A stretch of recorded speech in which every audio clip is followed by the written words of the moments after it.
Subscribe कीजिए हमारे channel को और बेल आइकन को दबाइए हमारी लेटेस्ट वीडियो सबसे पहले देखने के लिए। या रसूलल्लाह, माशाअल्लाह सारे लोग बेदार हैं। ख्वाजा हसन बसरी से किसी ने पूछा अपनी जिंदगी का कोई अजीब व गरीब वाकया बयान करें, तो आप बयान करते हैं कि मैं मसनदे विलायत पर आने से पहले मुझे अल्लाह ने बड़ी मालो दौलत दी थी। मैं एक ताजिर था, तिजारत का काम था मेरा। अपने मुल्क से सामान को खरीदता और दूसरे ममालिक में जाकर के उसको बेचा करता था। कहते हैं मरतबा मैं तिजारत की गरज से निकला और बाजार जब पहुंचा ना, अपने माल को बेचने के लिए से मैंने माल अपना बेच भी दिया। माल बेचने के बाद जब मैं फारिग होकर के खड़ा हो गया तो मैंने क्या देखा, मेरी निगाहों के सामने से एक खूबसूरत औरत गुजरी। उस खूबसूरत औरत के चेहरे पर मेरी निगाह जैसे ही पड़ी तो मैं उसकी तरफ टकटकी बांध के देखता रह गया। जब मैंने उसे देर तक देखा तो उस औरत ने पूछा, क्या बात है, तुम ऐसे मुझे घूर कर क्यों देखते हो? क्या तुम्हें हया नहीं आती? क्या तुम्हें अल्लाह से शर्म नहीं आती? क्यों देखते जा रहे हो? ख्वाजा हसन बसरी कहते हैं कि मैंने उसकी बात को सुनने के बावजूद अनसुना कर दिया, मैं उसके बावजूद भी उसको देखता रहा। तो उस औरत ने कहा, क्या तुम्हारी गैरत नहीं जागती?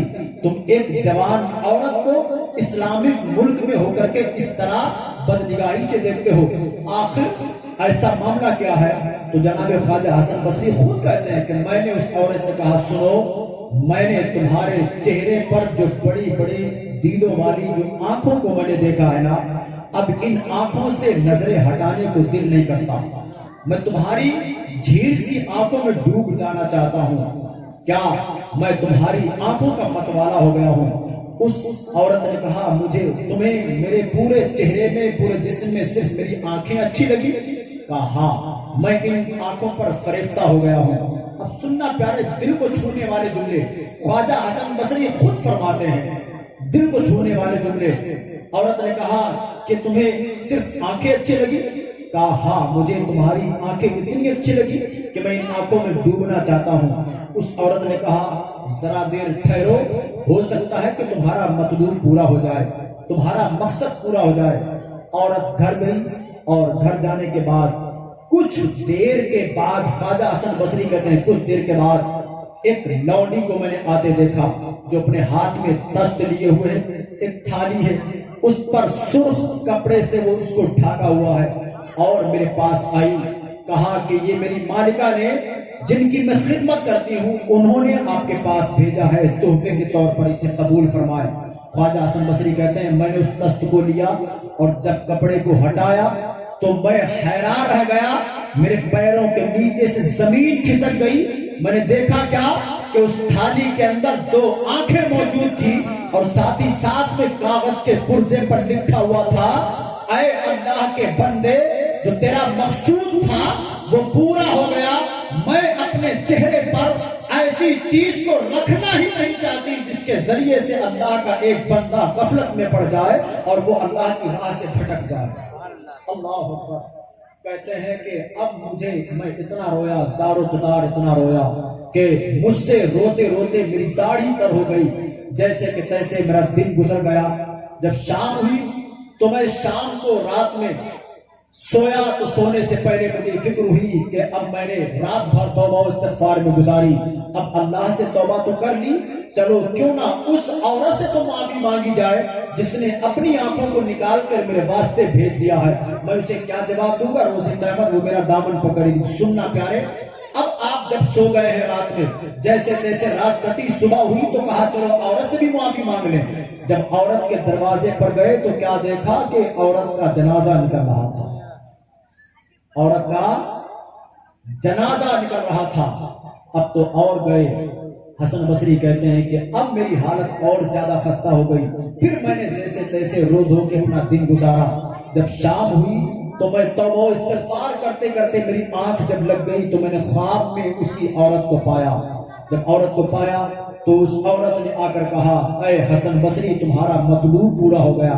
حسن بصری کہتے ہیں میں بڑا شرمندہ ہوں، میں معذرت چاہتا ہوں، مجھ سے بڑی غلطی ہو گئی، اللہ سے تو 1000 مرتبہ میں نے توبہ کر لی ہے، اب میں تم سے اپنی غلطی کی معافی چاہتا ہوں، کیا تم بھی مجھے معاف کر سکتی ہو؟ کیا میری اس خطا کی معافی ہے؟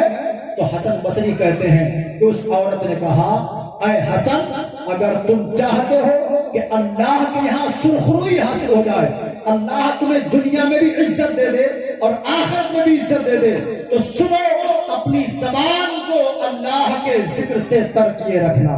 سبحان اللہ، اپنی زبان پر ہمیشہ اپنے رب کا نام جاری رکھنا اور کبھی بھی توبہ و استغفار سے اپنے آپ کو مت روکنا۔ جب تم ایسا کرو گے تو اللہ تمہیں بلند مرتبہ عطا فرما دے گا۔ سبحان اللہ۔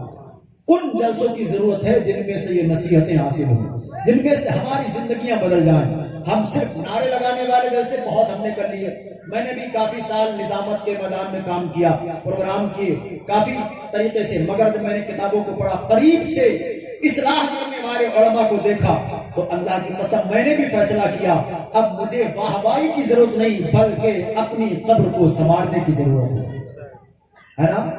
اچھا ہے کہ نہیں؟ سب کو اپنی قبروں میں جاگ نہیں جانا۔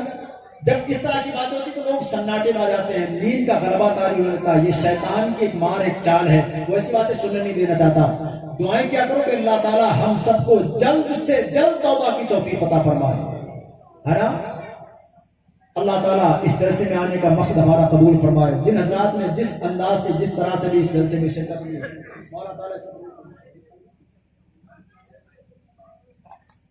تو خیر بھائی رحمت قادری اور اسرائیل راغب فرخ کے آنے میں بھی شاید کچھ وقت ہے۔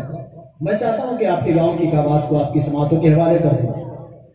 حضور کی آمد کا صدقہ، ہم حضور کے امتی ہیں، اللہ کرے ہمارا یہ رشتہ قائم رہے، حضور کی محبت پر ہمارا خاتمہ ہو تو قبر بھی روشن ہو جائے گی، حشر بھی اچھا ہو جائے گا۔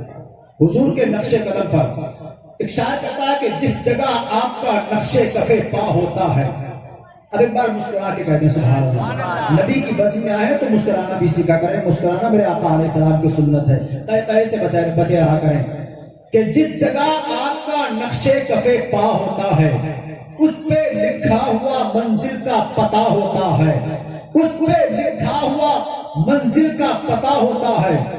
بات جب ہے کہ مدینے کی ہو عظمت دل میں، بات جب ہے کہ مدینے کی ہو عظمت دل میں، ارے گھر مدینے میں بنا لینے سے کیا ہوتا ہے، گھر مدینے میں بنا لینے سے کیا ہوتا ہے، اور سر قلم ہو کے اگر مصحف قرآن پہ گرے تو سر قلم ہونے میں نقصان ہی کیا ہوتا ہے۔